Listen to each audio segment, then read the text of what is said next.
శ్రీ వాకిటి శ్రీహరి గారు.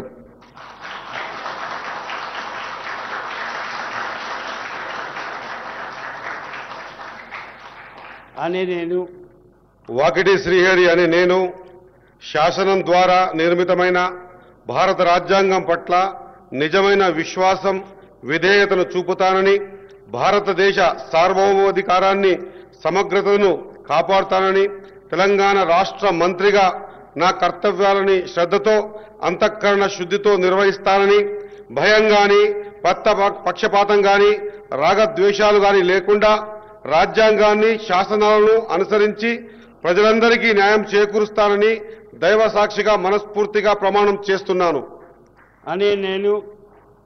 వాకిటి శ్రీహరి అని నేను తెలంగాణ రాష్ట్ర మంత్రిగా నా పరిశీలనకు వచ్చిన లేదా నాకు తెలియవచ్చిన ఏ విషయాన్ని నా కర్తవ్యాలను సక్రమంగా నిర్వహించేందుకు అవసరమైన మేరకు తప్ప ప్రత్యక్షంగా గాని పరోక్షంగా గాని ఏ వ్యక్తికి లేదా వ్యక్తులకు తెలియపరచనని లేదా వెల్లడించనని దైవ సాక్షిగా పవిత్ర హృదయంతో ప్రమాణం చేస్తున్నాను.